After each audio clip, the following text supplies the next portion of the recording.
Good morning everyone. आज का जो हमारा टॉपिक है वो है continuous charge distribution. Continuous charge distribution को करने से पहले हमें इस नाम का मतलब पता होना चाहिए। अगर आपको इसका नाम का मतलब पता है तो ये टॉपिक करने में आपको बहुत आसानी होगी।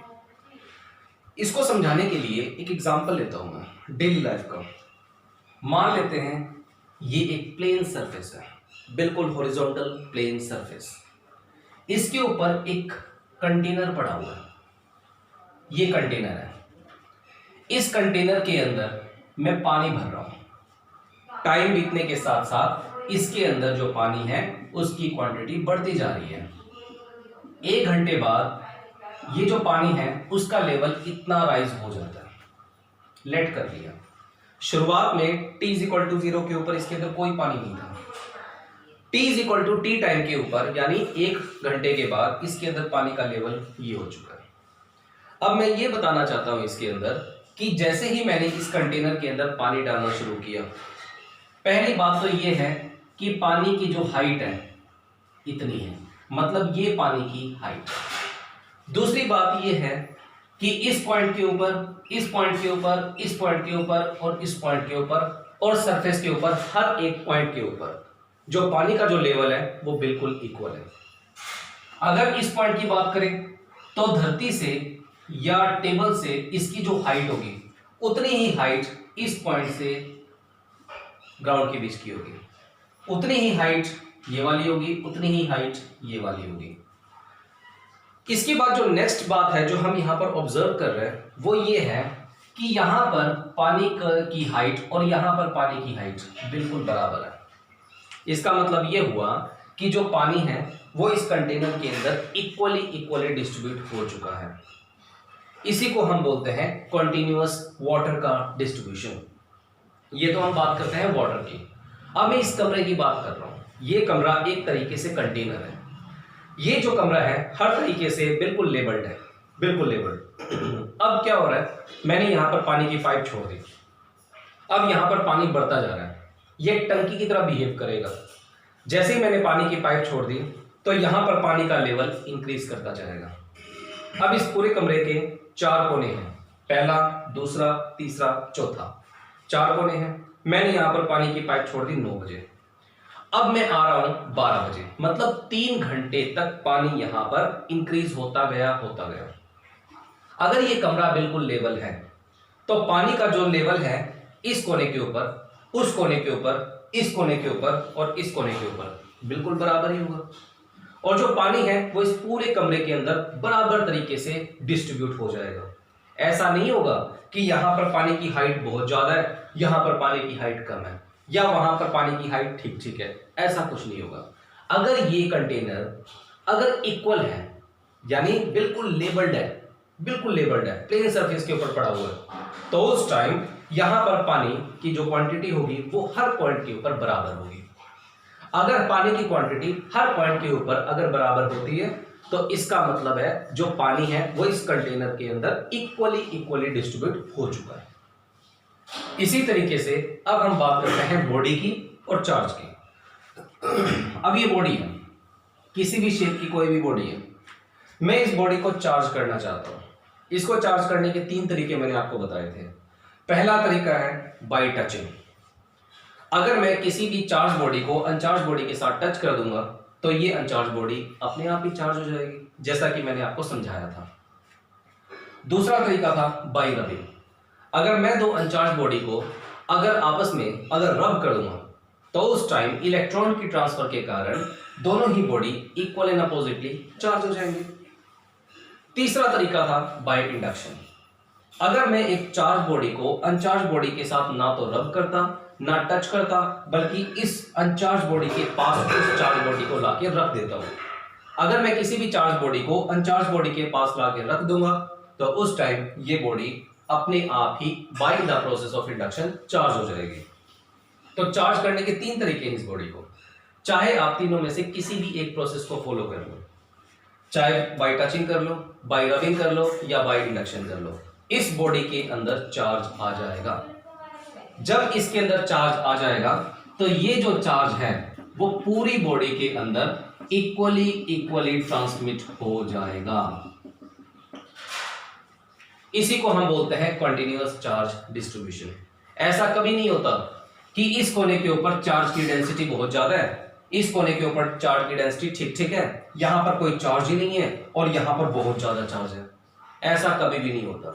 अगर कोई भी बॉडी चार्ज होती है, बाय टचिंग हो, बाय रबिंग हो या बाय इंडक्शन हो, उस पर्टिकुलर बॉडी के ऊपर जो चार्ज है वो पूरी बॉडी के अंदर इक्वली फैल जाएगा।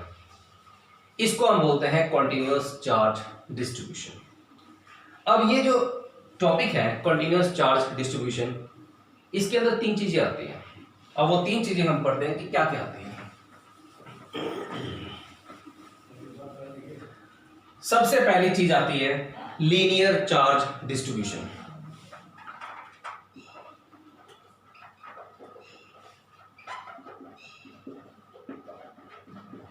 कई बार हम डिस्ट्रीब्यूशन को डेंसिटी भी बोल देते हैं, यानी लीनियर चार्ज डेंसिटी।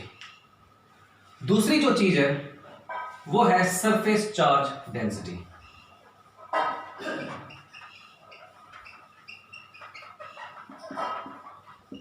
और जो तीसरी चीज है वो है वॉल्यूम चार्ज डेंसिटी।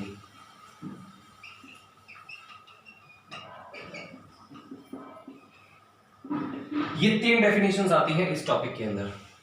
हमें इनके फॉर्मूले के बारे में पता होना चाहिए, हमें इनकी यूनिट के बारे में पता होना चाहिए और हमें इनकी नोटेशन के बारे में पता होना चाहिए। लीनियर चार्ज डिस्ट्रीब्यूशन या लीनियर चार्ज डेंसिटी को हम लिखते हैं लैम्डा से। सरफेस चार्ज डेंसिटी को हम लिखते हैं सिग्मा से। वॉल्यूम चार्ज डेंसिटी को हम लिखते हैं रो से। सबसे पहले तो इनकी नोटेशन। अब फिजिक्स के अंदर तीन तरीके की बॉडी का हम ज्यादातर यूज करते हैं। पहली बॉडी वो जिसकी लेंथ होती है, जिसकी लेंथ होती है उसको हम लीनियर बॉडी बोलते हैं। दूसरी बॉडी वो जिसकी लेंथ होती है, जिसकी ब्रेड्थ होती है, मतलब ऐसी बॉडी जिसका एरिया होता है, हम उस बॉडी की भी बात करते हैं। तीसरे तरीके की बॉडी कौन सी होती है?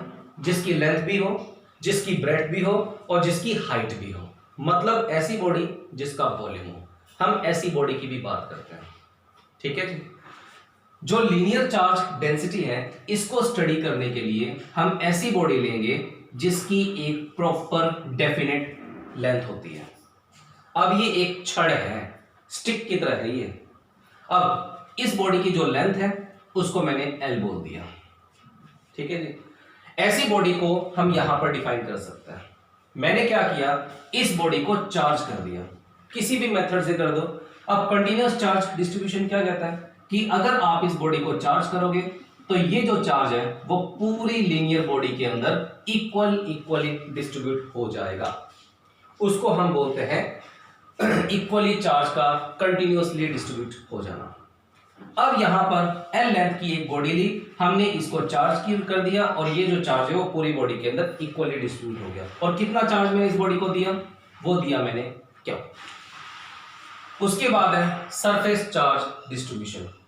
सरफेस चार्ज डिस्ट्रीब्यूशन या सरफेस चार्ज डेंसिटी के अंदर हम ऐसी बॉडी की बात करेंगे जिसके अंदर इसकी लेंथ होती है, जिसका ब्रेड्थ होता है, मतलब जिसका एरिया होता है। मान लो एक प्लेट है, पतली प्लेट है, थिन प्लेट जिसको हम बोलते हैं। इस प्लेट एक ऐसी बॉडी है ये वाली जिसकी एक लेंथ होती है, जिसका एक ब्रेड्थ होता है, मतलब जिसका एक एरिया होता है। लेट कर लिया इसका एरिया कितना है A। अब मैंने भी इसको चार्ज कर दिया bye the process of induction कर लो, टचिंग कर लो, रबिंग कर लो। अब ये जो चार्ज है वो पूरी बॉडी के अंदर इक्वली डिस्ट्रीब्यूट हो जाएगी। और कितना चार्ज मैंने इस बॉडी को दे दिया? क्यों? सरफेस चार्ज डेंसिटी को समझाने के लिए मैं एक प्लेट का एग्जांपल लूंगा। अब बात है volume charge density. Volume charge density को समझाने के लिए हम ऐसी बॉडी का यूज करेंगे जिसकी लेंथ होती है, ब्रेड्थ होती है, हाइट होती है, मतलब जिसका वॉल्यूम होता है।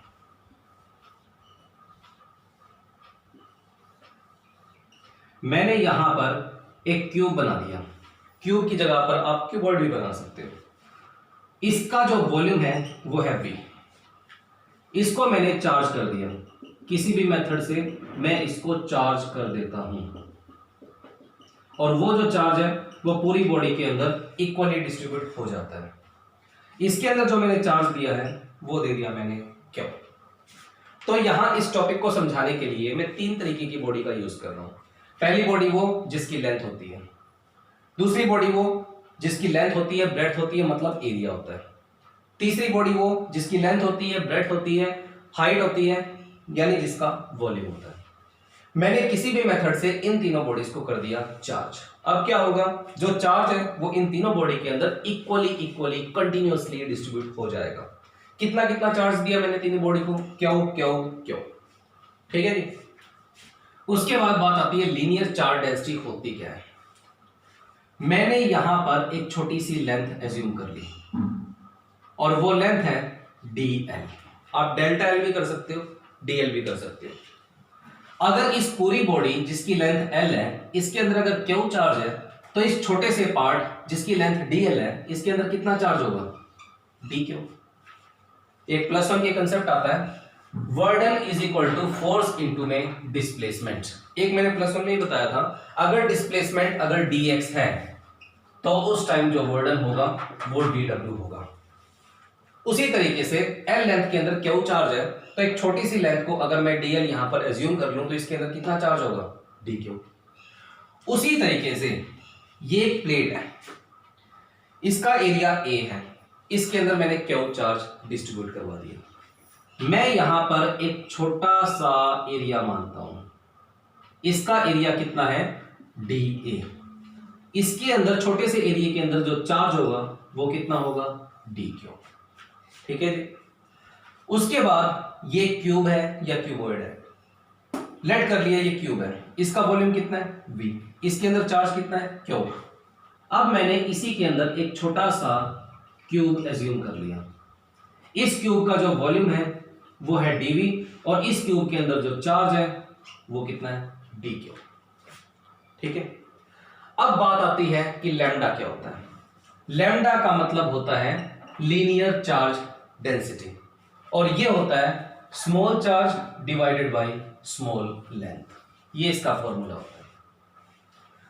उसके बाद है सरफेस चार्ज डेंसिटी, उसको हम सिग्मा से लिखते हैं, और ये होता है small charge divided by small area, ये इसका फॉर्मूला होता है।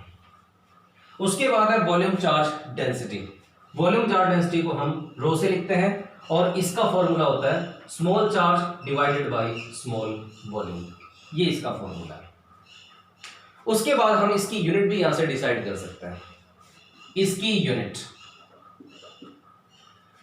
चार्ज की यूनिट होती है कूलाम, लेंथ की होती है मीटर, तो इसकी यूनिट क्या हो जाएगी, कूलाम पर मीटर। उसी तरीके से सरफेस चार्ज डेंसिटी की भी यूनिट हम यहां से डिसाइड कर सकते हैं, कूलाम पर मीटर स्क्वायर। उसके बाद वॉल्यूम चार्ज डेंसिटी की भी यूनिट हम यहां से डिसाइड कर सकते हैं, क्या हो जाएगी, कूलाम पर मीटर क्यूब, कूलाम पर मीटर क्यूब। तो यहां पर आपको 3-4 बातें ध्यान रखनी है इस पूरे टॉपिक के अंदर। सबसे पहले लीनियर चार्ज डिस्ट्रीब्यूशन की जब हम बात करेंगे तो ऐसी बॉडी की बात करेंगे जिसकी लेंथ है। सरफेस चार्ज डिस्ट्रीब्यूशन की जब हम बात करेंगे तो ऐसी बॉडी की बात करेंगे जिसकी लेंथ है, ब्रेड्थ है, मतलब एरिया है, मतलब एक thin plate. Volume charge distribution के अंदर हम एक क्यूब या क्यूबॉइड या क्यूबॉइडियल टाइप बॉडी की हम बात करेंगे। तीनों को चार्ज दे देना।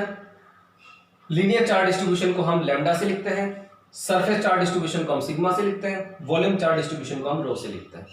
और ये तीनों क्या होता है, charge by dimension. Charge by length को हम लैम्डा बोलते हैं, चार्ज बाय एरिया को हम सिग्मा बोलते हैं, चार्ज बाय वॉल्यूम को हम रो बोलते हैं। ये फॉर्मूले बहुत इंपॉर्टेंट है। अगले टॉपिक के अंदर हम यहां से डी क्यू की वैल्यू निकालेंगे, लैम्डा डीएल या सिग्मा डीए या रो डीवी, और उस डी क्यू की वैल्यू का यूज करेंगे। कैसे करेंगे वो अगले टॉपिक के अंदर पता चलेगा। उसके बाद इसकी यूनिट बहुत इंपॉर्टेंट है, कूलाम पर मीटर, कूलाम पर मीटर स्क्वायर, कूलाम पर मीटर क्यूब। तो ये पूरा टॉपिक है कॉन्टिन्यूअस चार्ज डिस्ट्रीब्यूशन का। अब ये टॉपिक खत्म नहीं हुआ है, इसी से रिलेटेड है अगला टॉपिक। अगला टॉपिक है forces due to continuous charge distribution.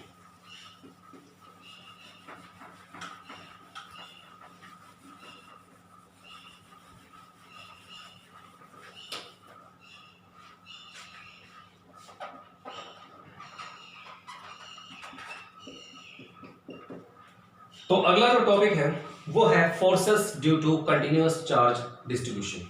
अब हमें फोर्स की वैल्यू निकालनी है, कोलंबियन फोर्स की वैल्यू निकालनी है। इस टॉपिक को करवाने से पहले मैं आपको वो कंसेप्ट बताता हूं जो आपको पता है। यहां पर एक चार्ज है Q1, यहां पर एक चार्ज है Q2, दोनों चार्ज के बीच की डिस्टेंस है R। दोनों के बीच में फोर्स लगती है, चाहे वो अट्रैक्टिव लगे चाहे वो रिपल्सिव लगे, वो डिपेंड करता है इन दोनों चार्ज के नेचर के ऊपर। अब वो फोर्स लगेगी कितनी, 1/4πε0 Q1 Q2 divided by R square, जो कि मैंने आपको बहुत बारी बताया और आपने भी पढ़ लिया होगा। इसी से रिलेटेड है कॉन्टिन्यूअस चार्ज डिस्ट्रीब्यूशन के केस में फोर्स। इसके 3 पार्ट मैंने आपको बताए थे अभी, linear charge density, surface charge density और वॉल्यूम चार्ज डेंसिटी। एक एक करके हम ये टॉपिक स्टडी करते हैं। तो पहला टॉपिक कौन सा था, लीनियर चार्ज डेंसिटी। इस केस में हमें फोर्स निकालनी है। ये जो टॉपिक है आप किसी बुक से नहीं करोगे, जो मैं आपको बोर्ड के ऊपर करवाऊंगा वही चीज आप एज इट इज कॉपी पे एज अ नोट्स बनाओगे और वही चीज पढ़ोगे। मान लेते हैं ये बॉडी है। मैंने आपको शुरू में बताया था कि जब हम लीनियर चार्ज डेंसिटी की बात करेंगे तो हम ऐसी बॉडी लेंगे जिसकी एक लेंथ होती है। इस बॉडी की जो लेंथ है लेट कर लिया वो है L। मैंने इसको चार्ज दे दिया, किसी भी मेथड से दे दो, और वो जो चार्ज है वो पूरी बॉडी के अंदर इक्वली ट्रांसमिट हो जाएगा। इसके अंदर मैंने Q चार्ज दे दिया, Q। यहां पर एक चार्ज है अलग से पड़ा हुआ है, आइसोलेटेड Q0 चार्ज है। मुझे क्या करना है, मुझे फोर्स निकालनी है। इस पूरी बॉडी के ऊपर जितना भी चार्ज है उसके और इस चार्ज के बीच में हमें फोर्स निकालनी है। इस कंसेप्ट और इस कंसेप्ट में अंतर है। इस कंसेप्ट के अंदर तो दो चार्ज इंडिविजुअली आइसोलेटेड फॉर्म में पड़े हुए हैं, दोनों के बीच में फोर्स का फॉर्मूला ये है, सिंपल सी बात है। लेकिन यहां पर एक तो है आइसोलेटेड चार्ज और एक है चार्ज बॉडी। चार्ज बॉडी और Q0 के बीच में आपको फोर्स निकालनी है, ये हमारा टॉपिक है। तो इसके लिए हम क्या करेंगे, इस पूरी बॉडी के अंदर एक छोटी सी लेंथ dl एज्यूम करेंगे, और dl के अंदर जो चार्ज होगा वो कितना होगा, dq। ये जो लेंथ हमने एज्यूम की है, इसका सेंटर और Q0 के बीच में जो डिस्टेंस है वो है r। इतना करने के बाद आप क्या करोगे, dq और Q0 के बीच में फोर्स निकाल लोगे। अब जैसे कि मैंने आपको अभी अभी बताया था, work done is equal to force into displacement होता है, बताया था। अगर डिस्प्लेसमेंट बड़ा है तो वर्डन बड़ा होगा, अगर डिस्प्लेसमेंट ही अगर छोटा है तो जो वर्डन होगा वो भी तो छोटा होगा, dw होगा। उसी तरीके से इस Q चार्ज और Q0 के बीच में जो फोर्स लगती है वो लगती है F। लेकिन हमने तो एक छोटी सी लेंथ dl एज्यूम की हुई है। इस dl लेंथ के अंदर जो dq चार्ज है, उस dq और Q0 के बीच में जो फोर्स लगती है वो है df। हमें सबसे पहले df निकालना है। ये टॉपिक ध्यान से देखिएगा क्योंकि अगला और उससे अगला टॉपिक एज इट इज ही है। Force between dq and Q0। इस dq और Q0 के बीच में जो फोर्स लगती है वो कितनी लगती है, df। और वो लगती कितनी है, 1/4πε0 dq into Q0 divided by r square, इतनी फोर्स लगती है। उसके बाद हमने इसको दे दिया इक्वेशन नंबर 1। अब ये बॉडी है, लीनियर बॉडी है, लीनियर फॉर्मूला यूज करो। लीनियर बॉडी का फॉर्मूला लैम्डा क्या होता है, dq बाई dl, जैसा कि मैंने आपको पीछे बताया। यहां से dq की वैल्यू निकाल लो, कितनी आ जाएगी, लैम्डा dl। इस dq की वैल्यू को इक्वेशन नंबर 1 में पुट कर दो। Put dq in equation number 1। इस dq को इक्वेशन नंबर 1 में पुट कर दो। Therefore df is equal to 1/4πε0 into Q0 into dq, और dq की वैल्यू कितनी है, lambda dl divided by r square. यही चीज है। लेकिन आपको तो डीएफ चाहिए ही नहीं, आपको क्या चाहिए, एफ चाहिए। हमें तो इस पूरी बॉडी के चार्ज और इस आइसोलेटेड चार्ज के बीच में फोर्स निकालनी है, तो हमें तो एफ चाहिए। लेकिन डीएफ क्या है, अकेले थोड़े से इस चार्ज और क्यू नॉट के बीच में लगने वाली फोर्स है। तो इसका क्या करोगे, इंटीग्रेशन करोगे। इंटीग्रेशन कर दो, डीएफ का इंटीग्रेशन और 1/4πε0 क्यू नॉट इंटू में lambda dl divided by are square का इंटीग्रेशन।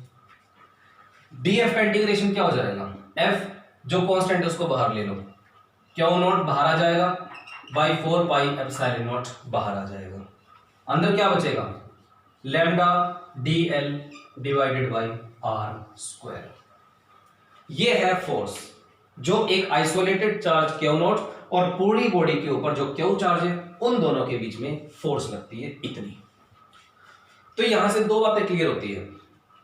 पहली बात, दो आइसोलेटेड चार्ज Q1 और Q2 के बीच में लगने वाली force F is equal to 1/4πε0 Q1 Q2 by are square होती है। लेकिन एक बॉडी है, उसके ऊपर चार्ज है, और एक यहां पर आइसोलेटेड चार्ज है। इन दोनों के बीच में जो फोर्स लगती है वो नहीं लगती जो दो आइसोलेटेड चार्ज के बीच में लगती है, बल्कि इस तरीके से आप निकालोगे। तो ये मेथड है निकालने का। तो ये तो इसका पहला पार्ट था कि अगर एक लीनियर बॉडी है जिसकी लेंथ है, उसके अंदर अगर चार्ज हो और ये क्यू नॉट है, इसके बीच में फोर्स कितनी लगती है वो निकालने का तरीका है।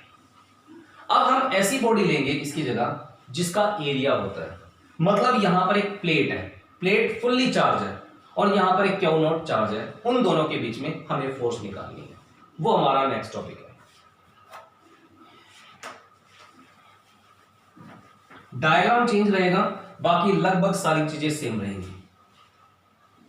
मैंने यहां पर एक प्लेट मान ली। अब हम करने जा रहे हैं दूसरा part, surface charge density.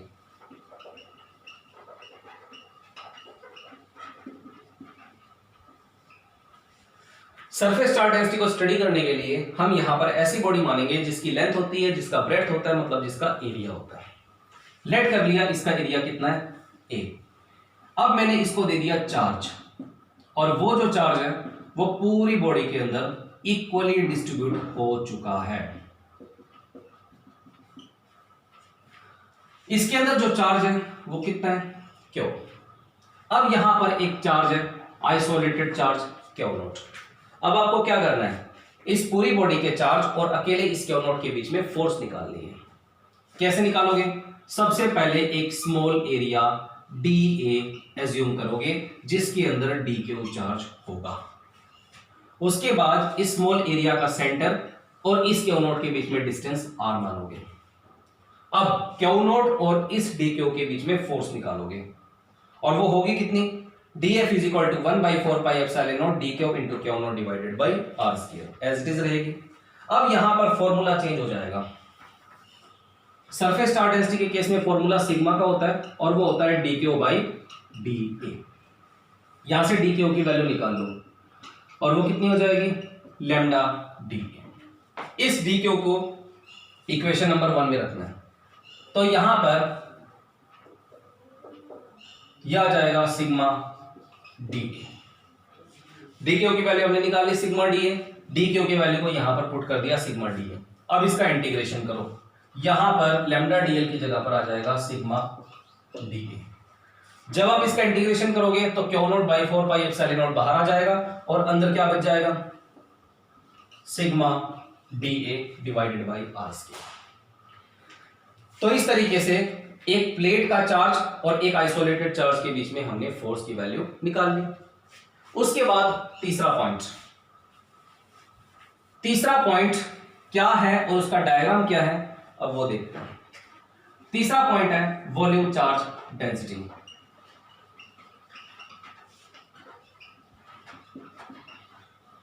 Volume charge density के अंदर सिर्फ डायग्राम का अंतर है, बाकी सब कुछ एज इट इज है। हमने एक बॉडी ले ली, और ऐसी बॉडी लेनी है वॉल्यूम चार्ज डेंसिटी को स्टडी करने के लिए जिसकी लेंथ होती है, ब्रेड्थ होती है, हाइट होती है, मतलब जिसका एक वॉल्यूम होता है। इसका वॉल्यूम कितना होता है, v। अब मैंने इसको कर दिया फुल्ली चार्ज, किसी भी मेथड से कर दो, वो जो चार्ज है वो पूरी बॉडी के अंदर कंटिन्यूअसली डिस्ट्रीब्यूट हो जाएगा। इसके अंदर मैंने कितना चार्ज दे दिया, क्यू। यहां पर एक आइसोलेटेड चार्ज क्यू नॉट खड़ा हुआ है। अब आपको क्या करना है, इस क्यू और क्यू नॉट के बीच में फोर्स निकालनी है। उसके लिए अब क्या करोगे, यहां पर एक छोटा सा क्यूब एज्यूम कर लोगे जिसका वॉल्यूम कितना है, डीवी, जिसके अंदर जो चार्ज है वो कितना है, डी क्यू। अब इस छोटे से एज्यूम क्यूब और क्यू नॉट के बीच में जो डिस्टेंस है वो कितनी होगी, आर।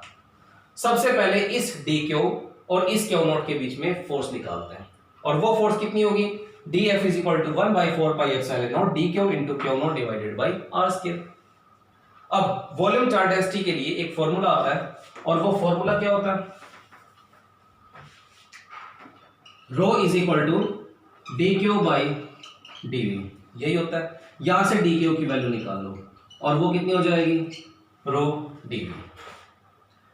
अब d q is equal to rho dv, इस वैल्यू को उठा के इक्वेशन नंबर 1 में पुट कर दो। यहां पर आ जाएगा रो डीवी, लेकिन हमें तो डीएफ नहीं चाहिए, हमें तो पूरी बॉडी के चार्ज और इस क्यू नॉट के बीच में हमें फोर्स चाहिए। तो क्या करोगे, इंटीग्रेशन करोगे, करो। यहां पर सिग्मा डी ए की जगह पर क्या जाएगा, रो डीवी। डीएफ का integration F Q not by 4 pi epsilon not बाहर, और यहां पर क्या बच जाएगा, रो डीवी। ये फोर्स की वैल्यू है इस पूरे क्यूब के ऊपर चार्ज और इस आइसोलेटेड चार्ज के बीच में लगने वाली फोर्स। तो ये पूरा टॉपिक कवर होता है कॉन्टिन्यूअस चार्ज डिस्ट्रीब्यूशन, और उसके कारण उसकी सिंप्लिसिटी के अंदर जो फोर्सेस लगती हैं वो हमने निकाली। और ये जो टॉपिक है वो आपसे बुक में से नहीं करना, ये एज ए नोट्स आपको बोर्ड से ही लिखना है, ठीक है जी। अब एक छोटा सा न्यूमेरिकल है, यहां पर फर्स्ट यूनिट का ए पार्ट इलेक्ट्रोस्टैटिक फोर्सेस की थ्योरी कंप्लीट होती है। अब शुरुआत होता है यहां के न्यूमेरिकल पोर्शन का, जो कि अपने आप में बहुत इंपॉर्टेंट चीज है। 90% चांस है कि यहां से एक न्यूमेरिकल पेपर में आता ही आता है। न्यूमेरिकल बेसिकली हम कल करेंगे, एक छोटा सा कंसेप्ट एज ए न्यूमेरिकल मैं आपको बता रहा हूं। मान लो दो चार्ज है, Q1 और Q2, इन दोनों के बीच में डिस्टेंस है R, इन दोनों के बीच में फोर्स लगती है F। तो बताओ, अगर मैं चार्ज को दुगना कर दूं, इस चार्ज को भी दुगना कर दूं, और दोनों के बीच के डिस्टेंस को भी दुगना कर दूं, तो फोर्स के ऊपर क्या फर्क पड़ेगा। अब मैंने चार्ज को 2Q1 कर दिया, इस चार्ज को भी मैंने 2Q2 कर दिया, दुगने कर दिए चार्ज, दोनों के बीच में डिस्टेंस को भी दुगना कर दिया। तो बताओ फोर्स F ही रहेगी या चेंज हो जाएगी। F is equal to 1/4 pi epsilon nought 2Q1 into 2Q2 divided by 2R का स्क्वायर। ऐसे ही करते हैं। F is equal to 1/4 pi epsilon nought, 2 2 जा 4, 4 से ये 4 कैंसिल हो जाएगा, क्या बचेगा, Q1 Q2 divided by R square. अब जब दोनों चार्जेस Q1 Q2 थे, दोनों के बीच में डिस्टेंस R थी, तो फोर्स कितनी लग रही थी, F, जो कि कितनी थी 1/4 pi epsilon not Q1 Q2 by R square, इतनी ही थी। अब 1/4 pi epsilon not Q1 Q2 by R square वो किसके बराबर है, इसके बराबर है। मतलब इसको अगर आप F1 मानते हो तो F1 किसके बराबर आ गया, इनिशियल ओरिजिनल फोर्स के बराबर आ गया, F के बराबर। तो यहां से न्यूमेरिकल पोर्शन ही है, क्या है ये, दो चार्जेस है, दोनों के बीच में डिस्टेंस R है, फोर्स F लग रही है। तो अगर मैं चार्ज को दुगने कर दूं, डिस्टेंस को भी दुगना कर दूं, तो फोर्स के ऊपर क्या फर्क पड़ेगा, फोर्स के ऊपर कोई फर्क नहीं पड़ेगा, सेम रहेगी। तो ये एक छोटा सा न्यूमेरिकल है, इसके इंपॉर्टेंट जो न्यूमेरिकल्स है वो हम कल करेंगे। आज के लिए इतना ही, और मैं आपको दोबारा बता रहा हूं, फर्स्ट यूनिट का ए पार्ट की थ्योरी यहां पर कंप्लीट हो जाती है। उसके बाद जो टॉपिक है वो electric field lines, electric dipoles, ये सब शुरू हो जाते हैं, लेकिन उससे पहले हम कल करेंगे न्यूमेरिकल। आज के लिए इतना ही, थैंक यू।